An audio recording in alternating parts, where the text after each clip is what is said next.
গণতন্ত্র রক্ষা ও বাংলাকে বাঁচানোর লড়াইয়ে এক চুল জমি ছাড়তে নড়াজ তৃণমূল সুপ্রিমো মমতা বন্দ্যোপাধ্যায়।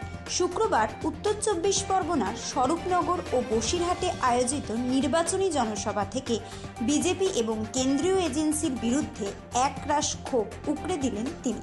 স্পষ্ট জানিয়ে দিলেন, রাজনৈতিক প্রতিহিংসার কারণে সাধারণ মানুষের নাম বাদ দেওয়ার চক্রান্তের বিরুদ্ধে তিনি প্রয়োজনে সুপ্রিম কোর্টে যাবেন।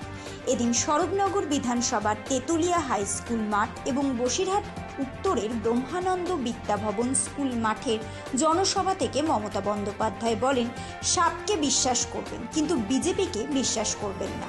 তিনি অভিযোগ করেন, এসআইআর বা বিভিন্ন অছিলায় প্রায় ৯০ লক্ষ মানুষের নাম তালিকা থেকে বাদ দেওয়া হয়েছে। তৃণমূল নেত্রীর প্রশ্ন, এর মধ্যে ৬০ লক্ষ হিন্দু এবং ৩০ লক্ষ মুসলিম রয়েছে। বিজেপি যদি সত্যিই হিন্দু প্রেমী হয় তবে এই ৬০ লক্ষ হিন্দুর নাম কেন বাদ গেল?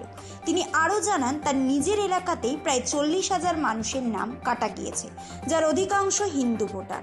বসিরহাটের সভা থেকে দক্ষিণ বসিরহাটের প্রার্থী সুরজিৎ মিত্র, বাদুরিয়ার বুরাহুন মুকুদ্দিন এবং উত্তর বসিরহাটে তসিফুর রহমানের সমর্থনে মমতা বন্দ্যোপাধ্যায় বলেন, যাদের নাম বেআইনিভাবে কাটা হয়েছে তাদের অধিকার ফেরাতে আমি সুপ্রিম কোর্টে যাব। এটা শুধু নাম কাটার লড়াই নয়, এটা আপনার পরিবার ও ভবিষ্যৎ প্রজন্মের অস্তিত্ব রক্ষার লড়াই। তিনি সাধারণ মানুষকে আবেদন জানান, নোটবন্দি থেকে আধার কার্ড সব ক্ষেত্রেই বিজেপি সাধারণ মানুষকে লাইনে দাঁড় করিয়েছে।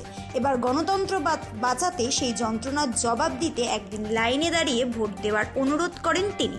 বহিরাগতদের সমর্থন না জানিয়ে প্রতিটি ভোট তৃণমূল প্রার্থীকে দেওয়ার আহ্বান জানান তৃণমূল নেত্রী। সবাইকে ধমকাচ্ছে, সবাইকে চমকাচ্ছে।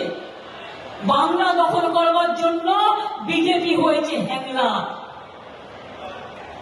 ছোট্ট বাচ্চা দুষ্টুমি করলে মা তাকে একটু বকে দেয়, আর বড় বাবুরা দুষ্টুমি করলে তাদের কি করতে হয়?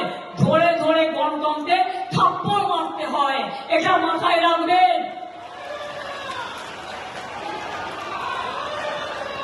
ভোটিং স্লো করবে, ইভিএম মেশিন খারাপ করে দেবে। ইভিএম মেশিন খারাপ হয়ে গেলে ওই ইভিএম মেশিনে কেউ ভোট দেবেন না। সারাতে আসলে সারাতে দেবেন না, নতুন মেশিন আনতে হবে। মানুষ জীবনে অনেক লাইন দিয়েছে, একটু অপেক্ষা করবে নিজের অধিকারটাকে প্রোটেক্ট করবার জন্য, রক্ষা করার জন্য।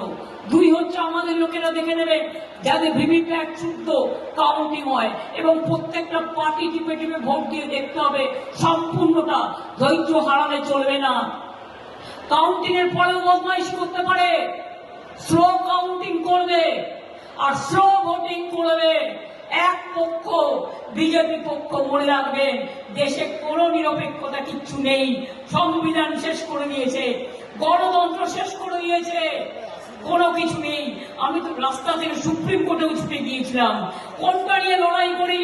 আমি লাস্ট পর্যন্ত মানুষের জন্য লড়াই করে গেছি, আবার করে যাব, চিরজীবন করে যাব, যতদিন বাঁচবো করে যাব। বাংলা সংস্কৃতি। আর যারা হিন্দু মুসলমান করে জিজ্ঞেস করুন এসআইআরে। আমি আজকে একটা সংবাদপত্র দেখছিলাম, কারণ আমরা এখনো এটা ব্লকে ব্লকে রিভিউ করে করব। আমার কাছে দুটো খবর আছে, আমি জানি না সেটা জেনুইন কিনা, ক্রস চেক করছি। একটা আজকে একটা সংবাদ মাধ্যমে দেখলাম ৯০ লক্ষ ভোটারের নাম বাদ দিয়েছে, তার মধ্যে ৬০ লক্ষ হিন্দুর নাম বাদ গেছে আর ৩০ লক্ষ মুসলমানের নাম বাদ গেছে। আসামে যখন এনআরসি করেছিল ১৯ লক্ষ নাম বাদ গিয়েছিল ২০১৮ সালে, তার মধ্যে ১৩ লক্ষ হিন্দুদের নাম বাদ গিয়েছিল আর ৬ লক্ষ মুসলমানের নাম বাদ গিয়েছিল। তাহলে বুঝতে পারছেন এরা হিন্দু মুসলমান করে, এদের লজ্জা থাকা উচিত। ফিরে এসেছে। আজকে গ্যাসের দাম কত, পেট্রোলের দাম কত, ডিজেলের দাম কত, ট্রেনে ভাড়া বেড়েছে কত, সব জিনিসের দাম বেড়েছে, শুধু মানুষের জীবনের দাম কমেছে।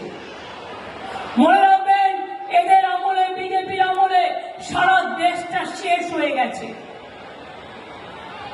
কালকে আসামে ডাবল ইঞ্জিন রাজ্যে ভোট করেছে, উত্তরপ্রদেশ থেকে ৫০,০০০ লোক নিয়ে এসে ট্রেনে করে, আমি শুনেছি এটা। আমাদের আসামি ইউনিট আছে, আমাকে সুস্মিতা বলেছে, সন্তোষ দেবের মেয়ে। এত অত্যাচার, এত অনাচার, এত ব্যভিচার, এত স্বৈরাচার, এত দুরাচার এসআইআর কেন করলো ইলেকশনের আগে? এই লিস্টেই তো মোদীবাবু জিতেছিলেন, মোটা ভাই জিতেছিলেন। তাহলে আজকে তারা পদত্যাগ করুক যদি এই লিস্টে অনুপ্রবেশকারী থাকে। অনুপ্রবেশকারী বর্ডার সামলায় কে? কেন্দ্রীয় সরকার। সিআইএসএফ চালায় কে? কেন্দ্রীয় সরকার। সিবিআই চালায় কে? কেন্দ্রীয় সরকার। আইটিবিটি চালায় কে? কেন্দ্রীয় সরকার।